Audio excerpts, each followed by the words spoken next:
Hello and welcome back to a brand new episode of the Couch Brotato Podcast. Coming up on today's show, we're diving into the 1987 horror comedy masterpiece Evil Dead 2. Join us as we unpack Sam Raimi's signature blend of outrageous gore and slapstick humor. We break down Bruce Campbell's legendary role as Ash, and we discuss why this film continues to thrill audiences. So grab your boomstick and get ready for a groovy conversation as Adam and Russ discuss Evil Dead 2 right here, right now on the Couch Brotato Podcast.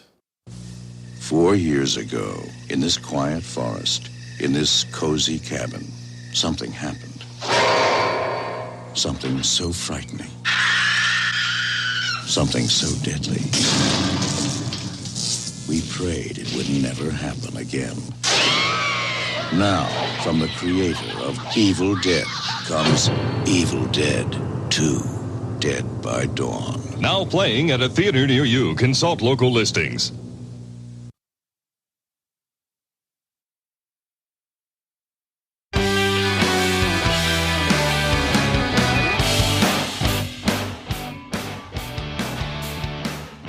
All right, welcome back to the Couch Brotato Podcast, a movie podcast where friends just shoot the shit about their favorite movies. My name is Russ, and with me, as always, is my partner in crime, Adam. How's it going, my friend? Going all right. A little bit drained from the week, but I can't complain. We should just quit our jobs. Do this full time. Yeah. Get paid for it. Yeah. Maybe I'll put a link to a GoFundMe in the show description. that way people can fund our hopes and dreams, but we need people to listen to us. Like the same 9 or 10 people, you know. We need 9 or 10 more too, just to be on the safe side. But if they all send us like $1,000 a piece per week, yeah, that'd be totally cool. So yeah, go ahead. We'll put a GoFundMe in the show notes. You guys can send us cash. Yeah. $1,000 a week. Pocket change. I like it. I tell you what, we are in the second episode of our Halloween themed month of horror episodes, and this was your pick. We're talking Evil Dead 2, Dead by Dawn. I don't know if they still consider it Dead by Dawn. I think so. At least I've seen it Dead by Dawn in a couple of different places still. Yeah. We're talking about that particular movie today. For those of you that know me, know that I have a strong fondness for this entire franchise. Ash is one of my favorite movie characters in any genre of film. I just think he's one of the coolest dudes around. What was your first experience with the Evil Dead franchise? So my first experience wasn't with the first movie or with the second movie. It was actually with the Army of Darkness. I ended up seeing it on TV. I think it was actually during Halloween one year. Really, really enjoyed it. And then I started the franchise, the trilogy from the beginning, watching the first Evil Dead. And I think I actually sought out the DVDs at that point. Ended up watching the first one, adored the green oatmeal at the end, and just my love for the franchise blossomed from there. Ended up buying a bunch of video games based on the Evil Dead. Such a great franchise. And then the 9,000 DVD releases and Blu-ray releases. And oh yeah. Gotta go to the next format. So if I got DVD, I need the Blu-ray. If I got the Blu-ray, I need the 4K. Yeah, there we go. That's just how it works. I know for me, when I was a kid, my best friend in my neighborhood, I believe it was his aunt, ran a video store, like a local mom and pop video store, and she used to give him the screener copies a lot. And the screener copies, for those of you that are not familiar with that, a lot of times before movies came out on home video, which back when I was a youngster, you had to wait 6 to 8 months for movies from the time they were in theaters to the time they came to home video. It's not like, was it now like 40 days for the most part? Yeah. So yeah, you had to wait a little bit, but she would always give him the screener copies. And these were the movies that, studios would send to video stores to, entice you to order as many copies as you can. It was just like, oh, well, hey, if you like this, We think your customers are going to like it. So instead of ordering like 2 copies, order like 10, whatever. But I remember I was rummaging through some of the screener copies that she had sent over to my buddy, and I seen the poster for the Evil Dead 2, which was just like a skull, like giving somebody the side eye. Yeah. And I just thought the poster was super cool. So I asked my buddies, like, hey man, do you mind if I take this home and watch it? And of course he let me borrow it, and just had never seen any horror movie like this before. It was super funny, which still holds up. And it was just batshit fucking crazy. And I fell in love with the franchise then. And then, of course, a couple of years later, we got Army of Darkness. And then I think I seen the original Evil Dead after I'd seen 2 and Army of Darkness. So it took me a while to revisit the original one. Okay. All right. With the original one, and I kind of had this, I don't know if this is stepping on anything that you have later on, but I kind of had this question when I was watching it this last time. I saw the synopsis on Vudu, which is where I watched it this last time. And it said Ash was the sole survivor from the first film, and he goes back to the cabin. I always thought of Evil Dead 2 as like a remake of the first one. I've never really thought of it as a sequel. There's no way that Ash would go back to the cabin after what happened in the first one anyways. Right. That's kind of where I was at too. I always considered this a remake. And for me, before we hopped on here, we were talking about the last time we'd seen it. And it had been quite a while since I'd seen Evil Dead, any of the Evil Dead movies, actually. And so during my research, I decided to look up and see, because I always considered it a remake as well. But apparently, Bruce Campbell considers this more of they said a requel, which was kind of a remake and a sequel.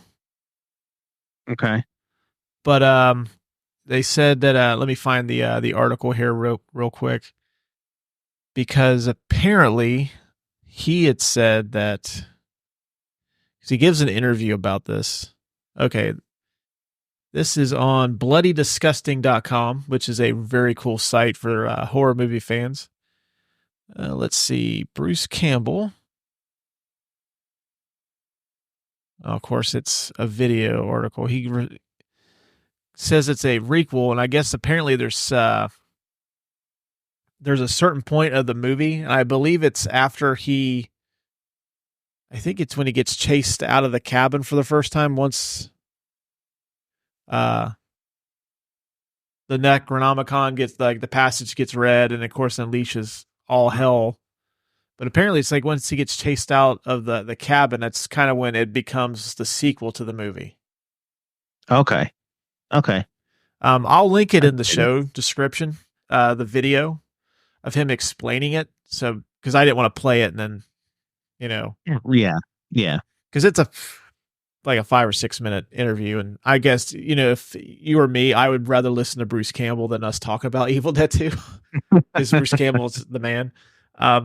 But yeah, I guess it really does make sense if you just cut out that recap, and we'll get into why originally it was kind of done more to be. You kind of get that impression it could be a remake versus a sequel in the did you know part of it, but very interesting road to even making this. Yeah. So, but yeah, I tell you what, we'll go into the categories and we can kind of dive into how it kind of gives you that sequel or a remake vibe. So we'll go into that. Tail the tape for the Evil Dead 2. Also, before we continue, why did you choose Evil Dead 2 over the original? I was just more curious about that. So the reason I chose Evil Dead 2 over the original is the original, while very, very good, and also kind of an indie film at that point, because Sam Raimi was an unknown, really. It kind of lacks the finesse of this movie, like we were saying before. It's kind of a remake, a requel, as it were. And then this one actually goes directly into the Army of Darkness, which honestly I think is my favorite. Maybe not since I rewatched this one. I really, really liked this one as well, but I kind of want to possibly do that in the future. So starting with this one versus the first one, which they're kind of the same movie, will lead us, more into Army of Darkness that way.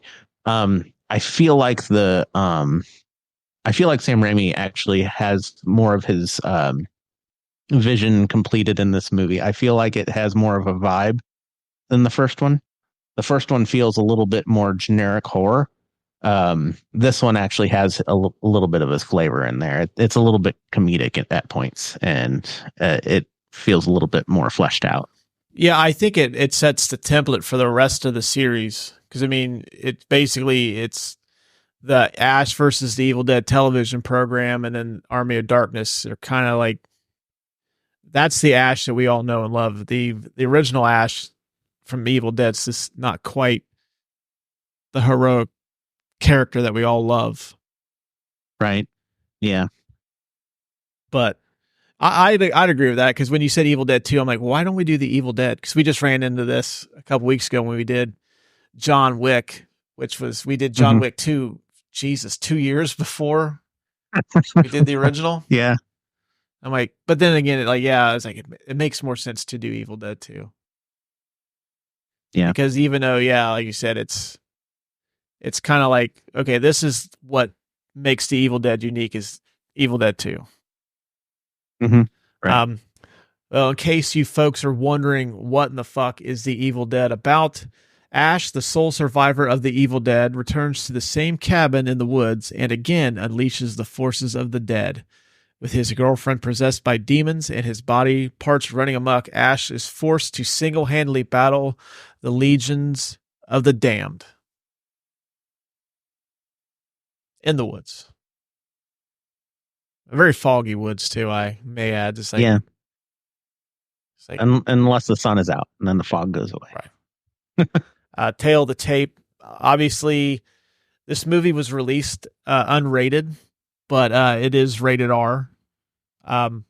Released on March 13th, 1987. Stars Bruce Campbell, Sarah Berry, Dan Hicks, Cassie Wesley, and Richard Dahmeyer.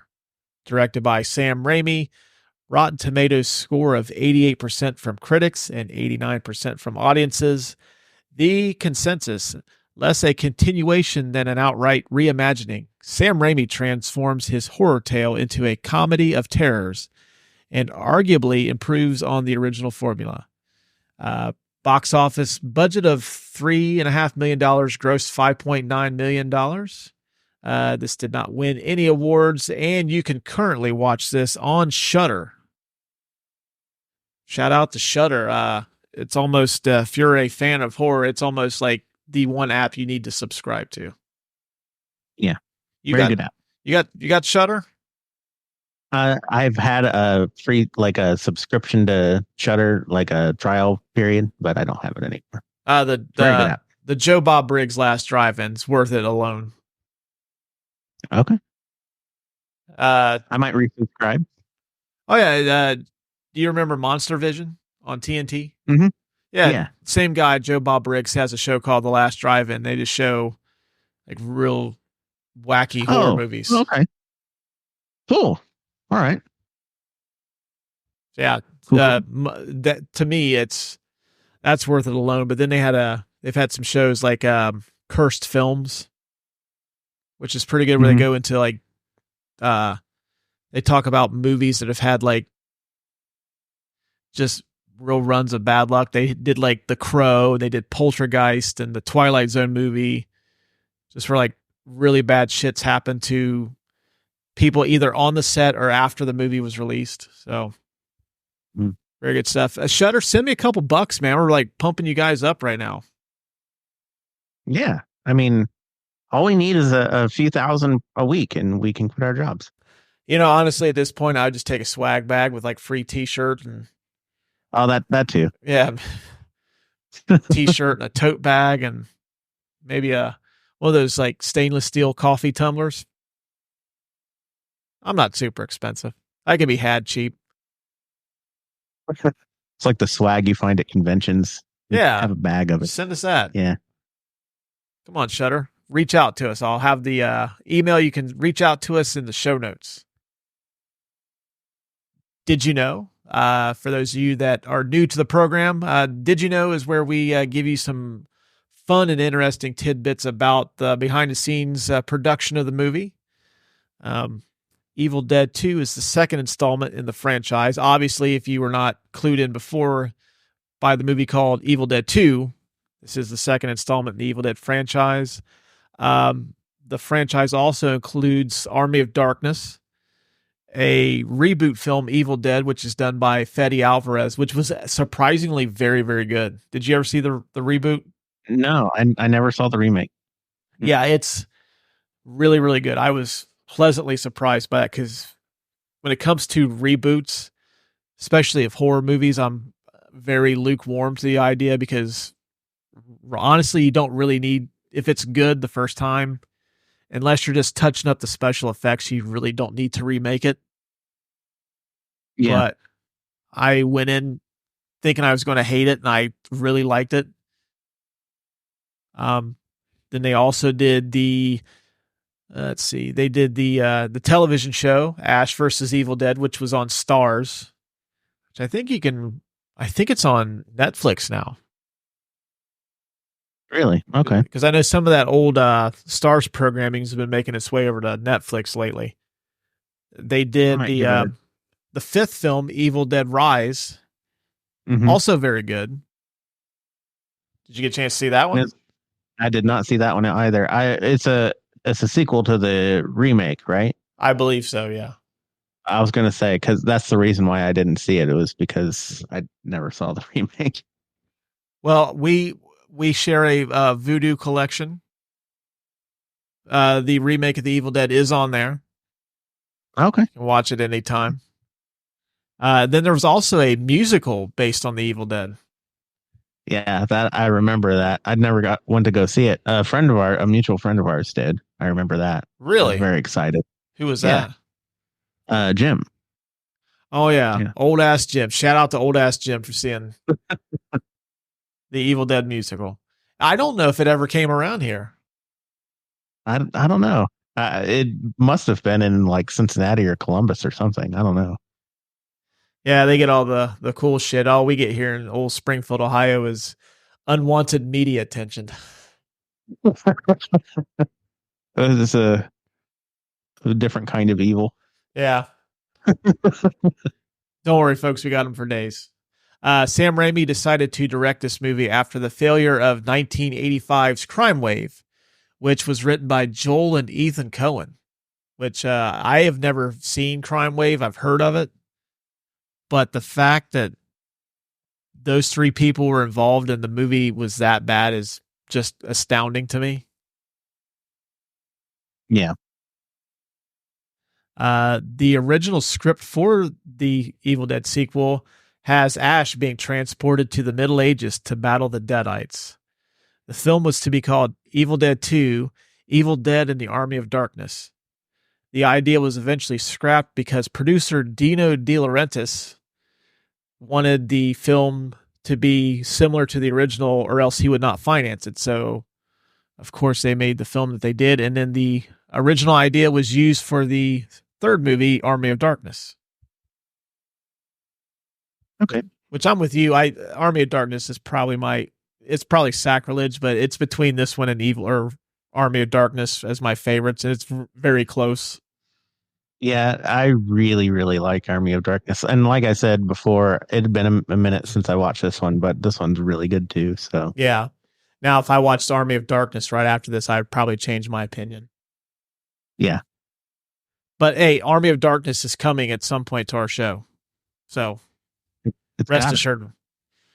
Stephen King was such a fan of the original Evil Dead that he convinced Dino De Laurentiis to produce this film. I guess apparently during this time, Stephen King was actually directing Maximum Overdrive, which was his first and only shot at directing a movie. The production company that released this film, Rosebud, was actually a fake production company. They had to skirt around the fact that the movie was probably going to be NC-7, well, rated X at the time. And since Dino De Laurentiis's production company, was it DEG? Yeah, DEG was part of the Motion Picture Association of America. Since that company was part of that, they couldn't release an X-rated film. So they created this Rosebud production company to release Evil Dead 2. Okay. Let's see. Sam Raimi wanted to use the original footage from The Evil Dead, but he couldn't because it was locked up in all these different copyright. Like a lot of different companies own pieces of the movie, so he couldn't get the rights to the original Evil Dead to use in Evil Dead 2. So he had to reshoot the opening sequence. And that is why Evil Dead 2 kind of gives you that similar tone to the Evil Dead 1. Okay. And the only difference was he, instead of having 4 people going to the woods, it was just Ash and his girlfriend, Linda. Yeah. And he did that to save costs. So yeah, that's kind of explains why this movie feels like it could be a reboot of the original, is because it wasn't going to get made unless it was like the original, and then they couldn't get the rights to the original film, so they had to reshoot a lot of it. Okay. Although the cabin is supposed to be the same one used in the original Evil Dead, this movie was shot in Wadesboro, North Carolina, which was 270 miles from where the original was filmed in Morristown, Tennessee. Most of the film was shot on a set built inside the gymnasium of Wadesboro's J.R. Faison Junior High School. Okay. I didn't know that. De Laurentiis offered Sam Raimi the opportunity to shoot the film in Wilmington, North Carolina, but Sam Raimi chose his current, like where he ended up shooting the movie, because he didn't want the studio to interfere in the production. The last one I got is the producers insisted upon using different colors of blood to avoid an X rating. This proved futile, of course, because it ended up getting an X rating anyways. And then they just released the film unrated. I wondered why there was green blood. Yeah. And then there's that scene where Ash just gets all that, it's like almost looks black. Black. Yeah. So that's why they were trying to skirt getting they were trying to go for an R and they couldn't get it anyway. So, right. What do you have? Do you have anything? So I have a few things. Of course, mine are going to be the goof variety. And this being an older film, there's quite a bit of goofy things, especially when it comes to the special effects. One of my favorite effects that this franchise has is like the evil force that runs up on the people and then, possesses them or throws them through the trees and flips them around. But during one of these sequences, which of course is just a cameraman walking towards the person who's running slowly and then they speed it up. During one of these sequences, I think it's when Ash is running out towards the car. You can actually see the cameraman in one of the car windows. And I think that's when he's like smashed through the car, or at least the evil force goes through the car. And then during the shed scene, where the chainsaw is like stuck in Linda, you can actually see part of it fold. It's not an actual like metal chainsaw. So, there's that. And a couple of different scenes in the cabin, you can actually see the set lighting up at the top. And then during the scene where Ash is fighting in the kitchen, you can actually see daylight coming through the window above the sink, and it's supposed to be nighttime. So those were all the goofs that I saw.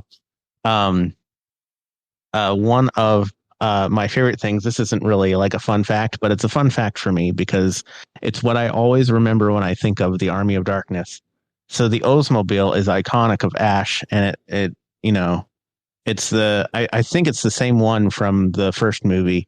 Sam Raimi's dad actually bought it for their family when he was 14. So I guess this is a fun fact. There you go. Fun fact. And they use it, a similar car. They don't actually use Sam Raimi's car in the end of this movie, and then the trailer and the start of the next movie, Army of Darkness, where they drop it from the sky. And one of the trailer's taglines is "Drop the Oldsmobile." I think about it every single time I watch Army of Darkness. I'm like, all right, it's time to drop the Oldsmobile. Actually, that car is featured in, I think, just about every Sam Raimi movie he's done. Yeah. The Oldsmobile Delta 88. Yeah. Is it? It's not the same car. It can't be. It's not. I don't think it's the same one that they drop. Right.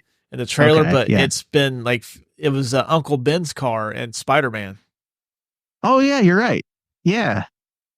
And then I think they've hidden it. Like, I believe the chassis was part of, it was like covered up with a wagon in Quick and the Dead. Okay. I think it was in Darkman as well. I know it was in Darkman. I just can't remember where I seen it at. But yeah, it's been in just about every Sam Raimi movie. I think it even makes a cameo in the new Doctor Strange movie too. I was just about to ask that if you saw it in Doctor Strange. That would be cool if it was. Or Drag Me to Hell. You know, I just looked it up out of sheer curiosity, and there's an actual website that has like every single movie, or like where you can catch where the Oldsmobile 88 is. But I didn't think you were going to bring it up, so I didn't copy it.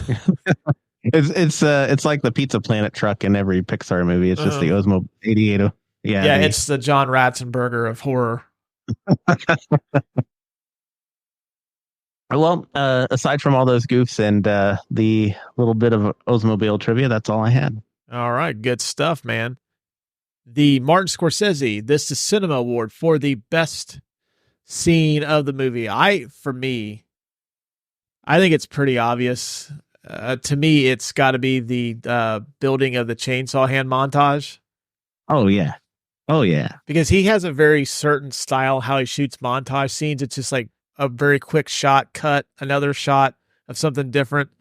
It's like, instead of them just making like this one continuous flow, it's just a very choppy way of doing it. And I've always liked the way he shoots that kind of like montage scenes.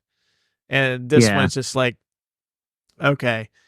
And then of course you get the iconic line from the whole Evil Dead series. It's Ash's signature line at the end of it, groovy.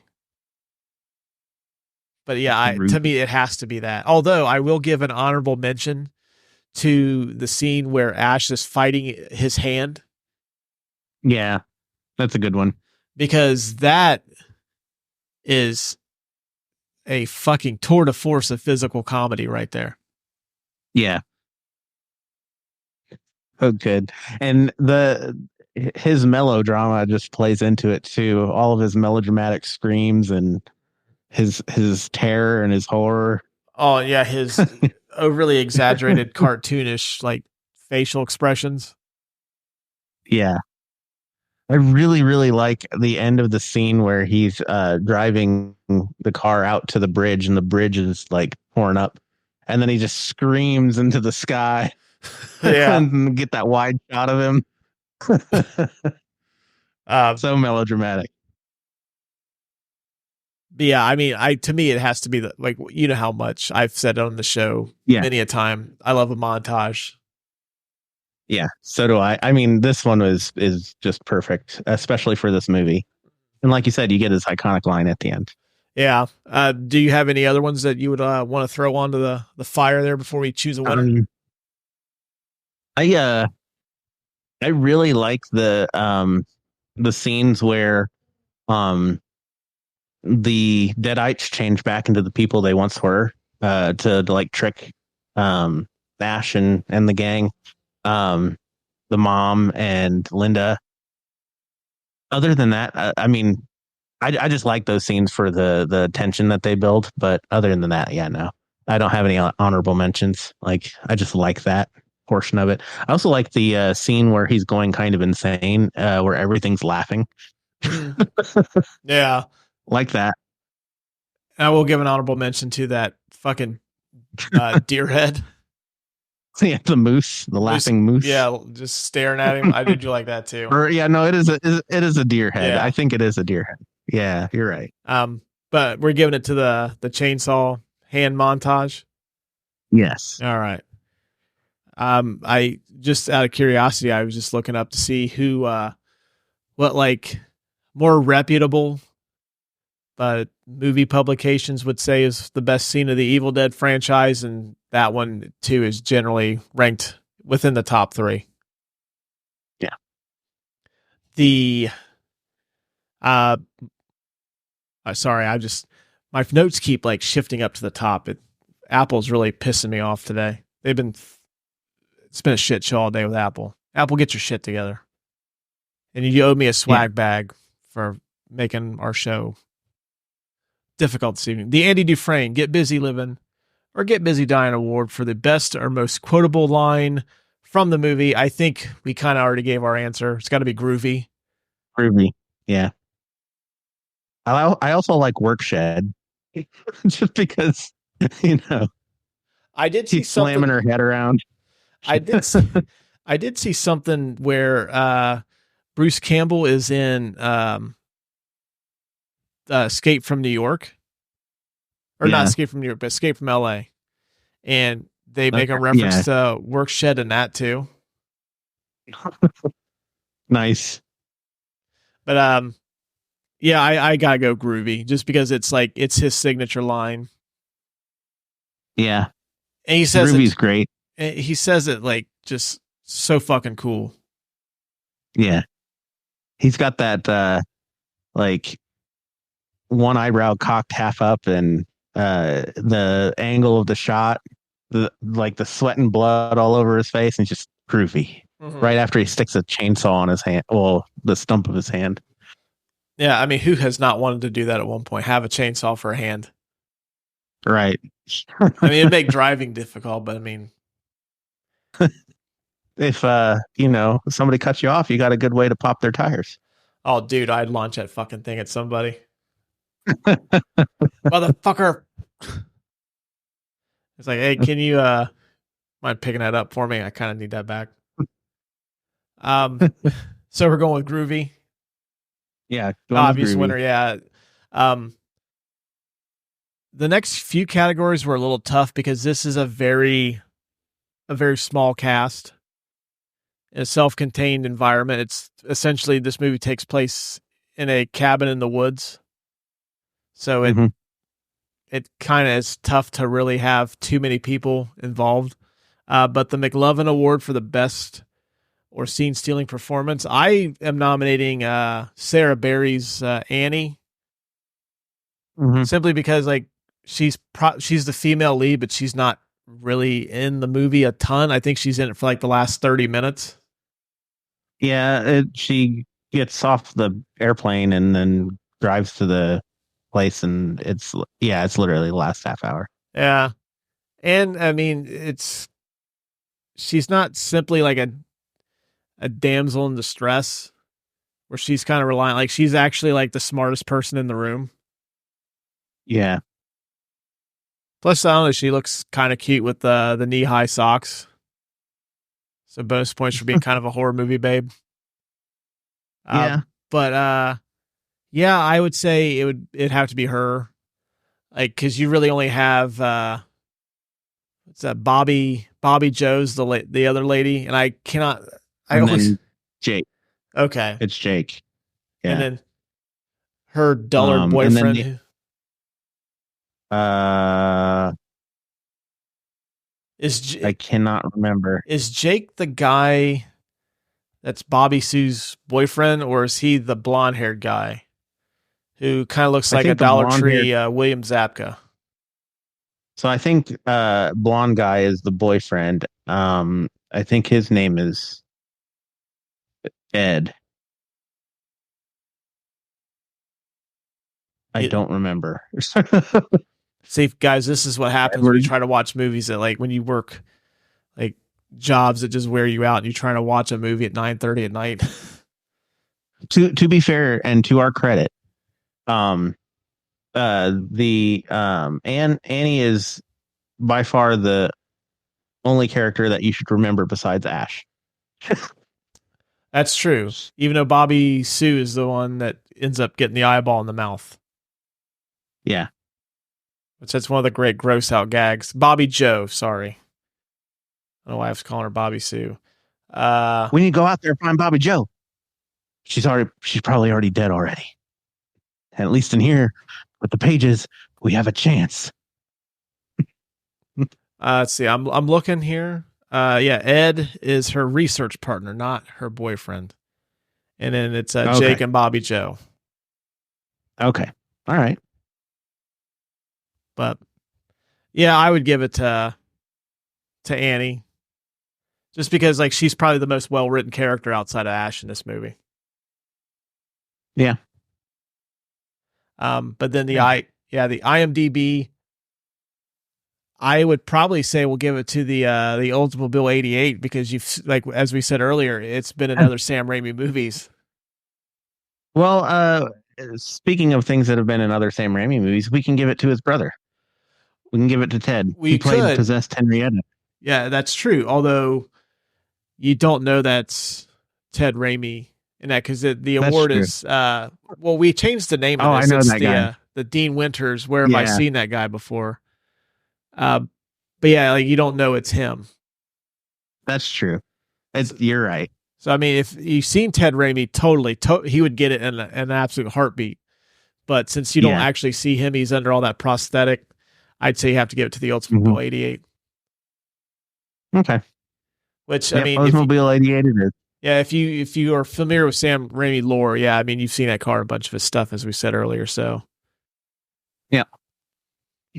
The most 1987 moment of the movie. Oh man, having the tape recorder, dude. That's what I had. The Panasonic reel-to-reel. Yeah. Because now, that would have been like on at the absolute worst, but on like an SD card.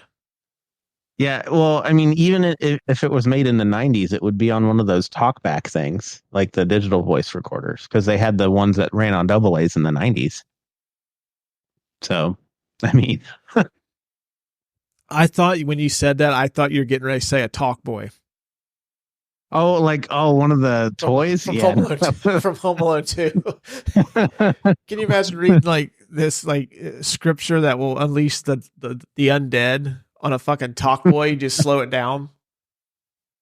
Professor Noby's just like, yeah, I'm going to slow this down so that it sounds extra like guttural. And then you would have gotten the ultimate Home Alone Evil Dead crossover where Kevin Fines said Talk Boy. And he just records over everything.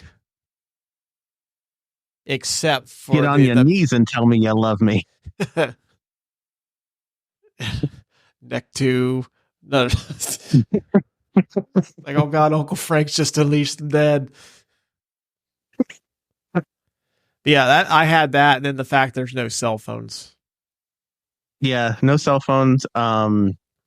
This movie looks very 1987. The luggage that they put in the back of the taxi to go to the cabin, like the luggage has that like thick plastic and then like the steel clasp.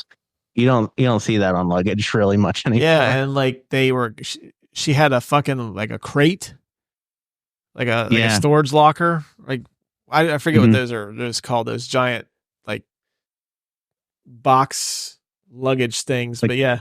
A trunk? Yeah. Yeah, a trunk. Yeah. Nobody fucking carries that around anymore. No, it's too heavy. Nobody wants to carry that stuff. I think the last time I even seen a trunk was like 1993. Yeah. Yeah. And nobody used it for luggage. It's literally used for storage. Yeah, it's the box I just throw random fucking shit in and hope that it's there when I need it. Yeah, I had the Panasonic reel-to-reel too. So yeah, the luggage, even the fucking like the way the movie looks very 1987 to me. Yeah. And I mean, I know that there's hardly any electricity out at that cabin, but none of the furniture was pointed at a television. So That's a good point. No TV, or definitely no flat screen TVs. right. Books.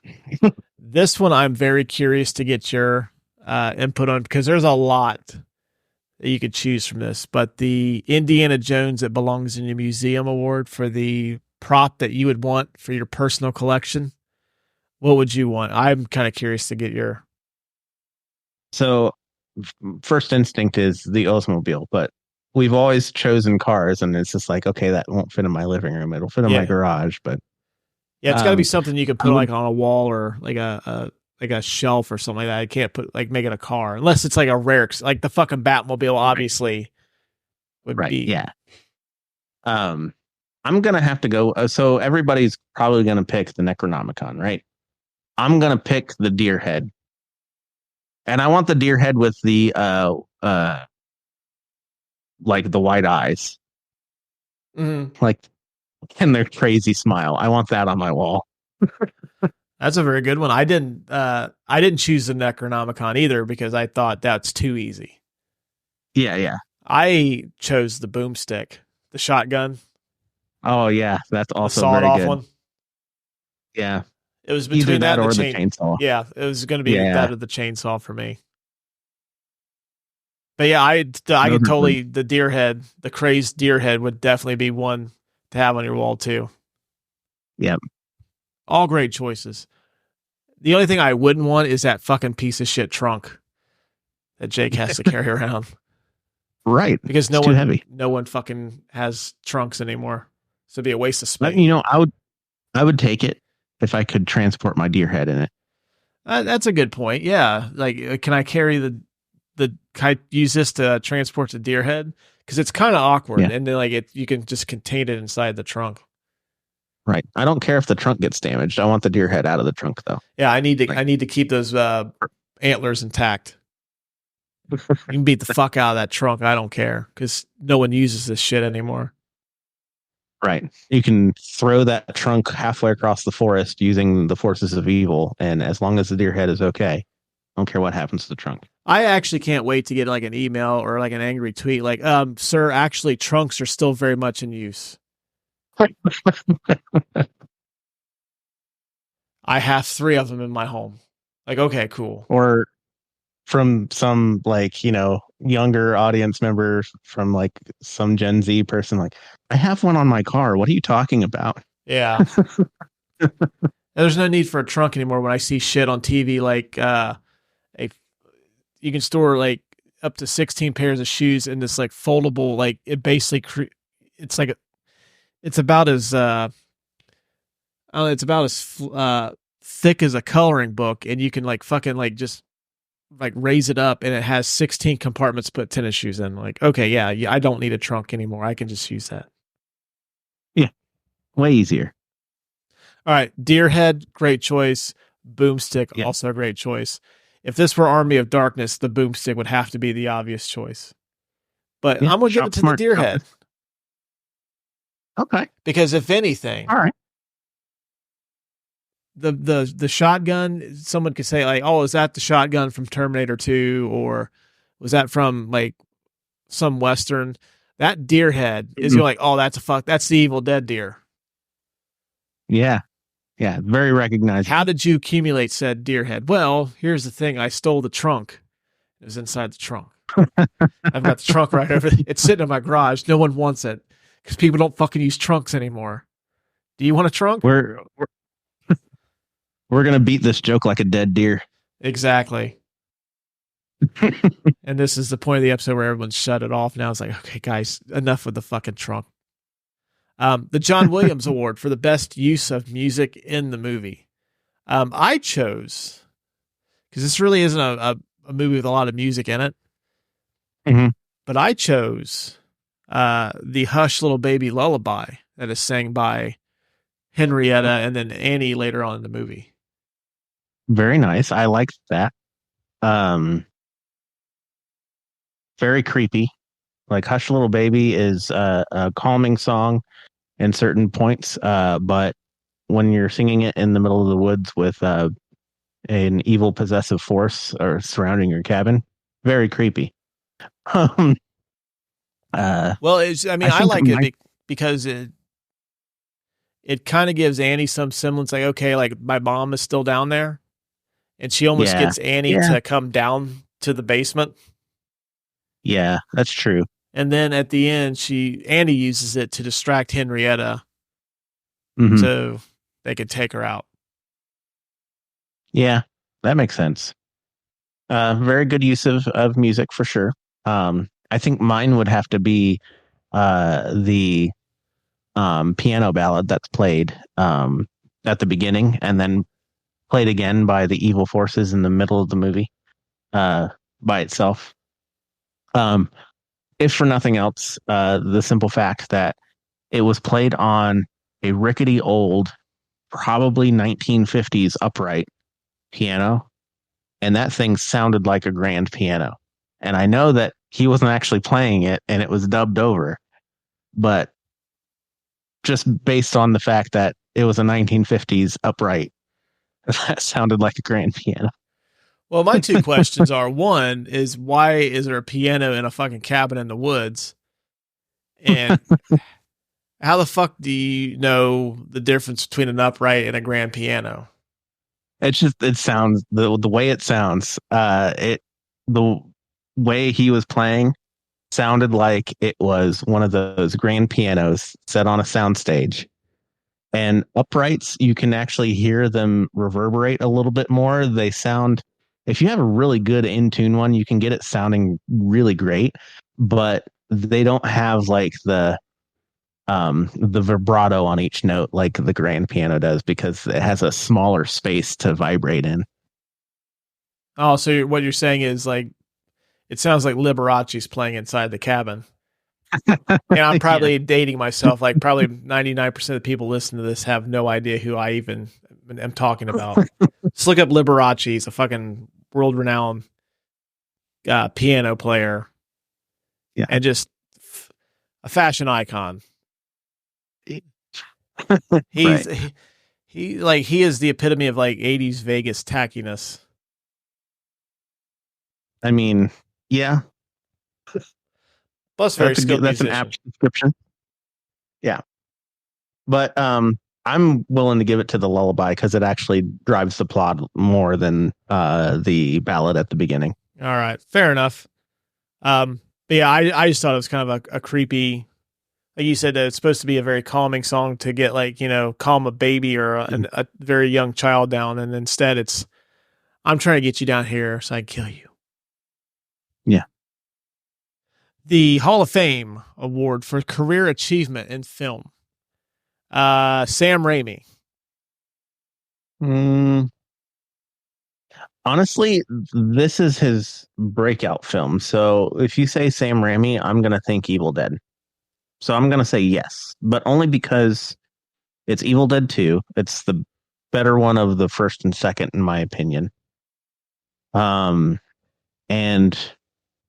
just the fact that you associate Evil Dead with Sam Raimi. Now, see, I'm going to say no. Okay. Because when I look at Hall of Fame career, I kind of look at it from the sports perspective. Okay. This is the Evil Dead was like, okay, Sam Raimi had a great rookie season, and he's able to, using a baseball terminology, he's sticking with the major team. Okay. And then he kind of goes to a slump with his sophomore slump with Crime Wave, and then like he comes back and proves he's legit with the Evil Dead 2. However, his prime, the years where he's like a dominant force, it's got to be when he does Spider-Man. Yeah. Because see, when I think of Sam Raimi, like, as much as I love the Evil Dead, I think of Spider-Man first. You're right. I think maybe other people versus me, and this is just from my perspective, I think of Evil Dead first. But you're right. Most people would think of Spider-Man first. Right. And the fact that One and two were consistently good, and then three kind of wasn't his fault. He did put a bunch of crap in there, but there was a lot of studio involvement in that as well. Right. So, Yeah. I say, yeah, Spider-Man would probably be his prime. Well, I mean, it was the fact. To me too. It's like for years you didn't even know there was going to be a Spider-Man movie made, just because. Same with Evil Dead 2. It's like all this fucking legal shit. They couldn't get the rights to a lot of the footage from the original, so they had to redo it. Spider-Man was the same way. Like, so many people had their hand in the jar for Spider-Man that no one knew if they were even going to get that thing made. And then the fact that he made it, and then like some people will say Batman's probably the birth of like how comic book movies are like kind of like the prevalent like film. Like, if you want to start a franchise, do a comic book movie. But I think it's Spider-Man. Spider-Man, I think, is the one that started like the current wave of like just comic book movies are like everywhere. Yeah. Well, part of that too was Marvel was in a slump and they needed to sell off a bunch of their properties to different studios. Right. But I see what you mean. Like, Batman, I think, started it. I mean, you had Superman before that too, and Superman was an Superman established was a franchise. massive hit. Yeah. And then Batman kind of continued it. I'm pretty sure, just looking at it from the outside in, Superman and Batman were keeping the wave going, and then Spider-Man just like made that wave into a tidal wave. Yeah. So they kicked the door down. Yeah. But I mean, yeah, Spider-Man's not my favorite Sam Raimi movie. I would probably do the Evil Dead. I even love Darkman, but I think in terms of like career achievement, if you had to put one movie on a plaque, it would be he's the director of Spider-Man. Yeah, I'd agree with that. Bruce Campbell, obviously, yes. Yes. Because, I mean, what else we got? We got Tongo, Bubba Hotep. I mean, the fucking dude's Briscoe County Jr. too. Okay, let's not. Briscoe County Jr. Yeah. No, but see, that only lasted for like what, 1 or 2 seasons? I think there was only one season of Briscoe County Jr., which is a fucking shame. That show rocks. I still want to know what the coming thing is. It wasn't the orb. Yeah. Anyways, we need a resolution with that too, but I don't think that's happening anytime soon. No, not at all. Horror movie set in the woods. Yes. I mean, there's a lot of horror movies set in the woods. Don't get me wrong. This one, I think, does the isolation thing best. And then, like, the fog, and even the trees are evil. Like, you don't want to stand next to a tree. In the first one, a poor girl gets raped by a tree. So, yeah, that might have been one of the reasons why, like, I didn't want to do the first one as well. It's like, that scene's pretty fucking disturbing. It is. No, definitely is. There's a few things that I can't watch in movies, and that's like one of them. Yeah. I'll consistently get past those parts. But yeah, this one, you're scared to go to the woods. I would agree that this one does it the best. Yeah, I'd say it'd have to be. I think it would have to be this, the Blair Witch Project, or maybe like Friday the 13th, since it kind of takes place at a lake, but it's not set in the woods per se. It takes place like in a campsite, which is But yeah, I would agree with that. It takes like the isolation of Jaws and puts it on land. Yeah. Because you don't know where the monster is. It's lurking underneath. Independent cinema. Oh yeah. I think for 80s independent cinema, most definitely. 90s, I don't think 90s is a different monster altogether, but agreed. And there's not really a whole bunch of independent cinema nowadays. I mean, there is, but you don't hear a lot about it because it gets drowned out by Hollywood. But 80s and 90s was a different story, and this for sure takes the cake in the 80s. Yeah, I'd agree with that too. What about horror comedy?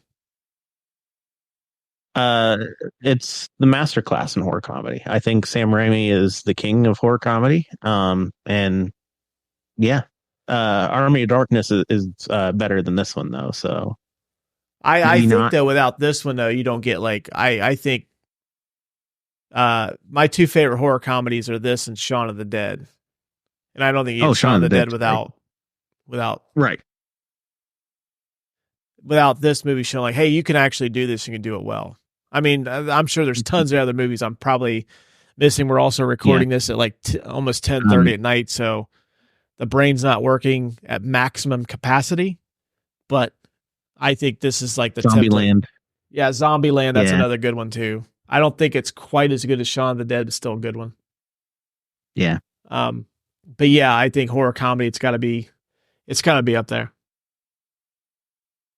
Oh wait. I'm gonna take this time to honor both Dracula Dead and Loving It and Young Frankenstein.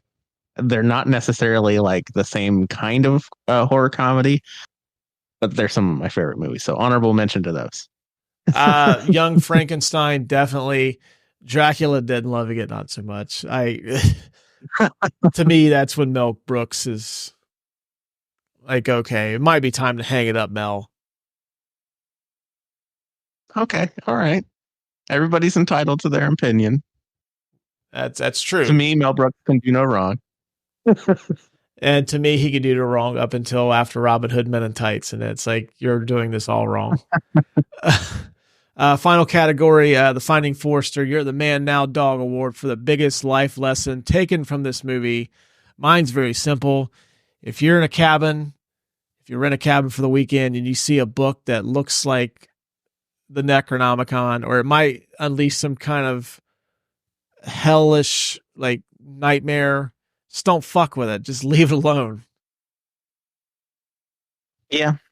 Don't read it. Your girlfriends, your father, your mother, they could all have their soul be tormented in hell while you work to close the portal and send their souls to heaven with words taken from what is it?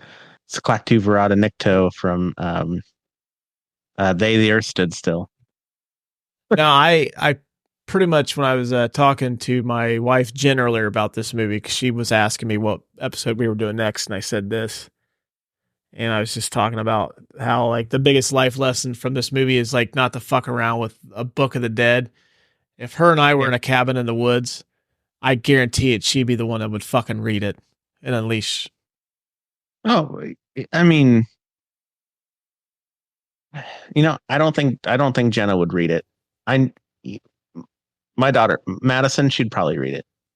I'd be like, oh, come on. Oh, really? I know my kids would. My kids would fucking like, they would be try to crack that thing open and like trying to figure it. Like my son would probably use Google Translate to try to read it. But I think if it's just me and Jen, I think she'd be the one that would try to read it. And I'd also think she'd be the one that would be most likely to survive. Because she's much smarter than I am. So I would be dead within like the first 20 minutes of shit going down. Because I would just try to figure out like, okay, if this, like, I seen this in a movie, this has to work. It worked in the movie. Of course it wouldn't. And yeah. I mean, it's just best not to touch it at all. And we have not shamelessly plugged our previous episodes yet, so I'm going to shamelessly plug our previous episodes. This is also a life lesson from The Mummy, which we also did on this podcast. Do not read from the Book of the Dead. Just don't. Yeah. Leave it alone. Close it up. Yeah. Leave it locked. Anything that has to do with the dead, just leave it alone. Leave it alone. And a side note, the things that they're saying when they're reading from the Book of the Dead in this movie sound very much like fake Latin words. I don't know what they're saying. I had the subtitles on. At one point, I'm pretty sure Annie said Nosferatu at one point. They're reciting the McDonald's menu in Latin. I wish that she wants a Royale with cheese. I now you got me like wanting to watch that, or I'm gonna look it up and I'm gonna see what it fucking. Well, no, I can't do it. I can't do it because I'm seriously afraid that if I like turned on Google Translate, I'm gonna fucking lock the dead. See, and I don't want that fucking heat. Our life lesson. He can't do it. Just leave it alone. No one, please, for the love of God, no one try this once you listen to this episode. Just leave it be. All right. Well, that's going to wrap it up for today's episode. We hope you guys and gals enjoy it. Be sure to click on the show description so you can follow us on Facebook, Instagram, Twitter, TikTok, Threads, wherever you get your social medias. That way you can follow us, get all the latest show updates. I started doing something new on the Facebook and the Twitter feeds where I'm doing a daily trivia question of the day, which is movie related. So I encourage you all that listen, give us a follow and engage in that. Come up, give us some good questions to pop up on there as well. If you have any questions, concerns, show ideas, any thoughts, you can also email us here at the show. Be sure to give us a 5-star review on Apple or Spotify if you dug what you heard here today. And be sure to find out on our social media pages what we're going to be releasing next week for our horror-themed month. Just a little hint, I think we're heading back to the woods. Ooh, spooky.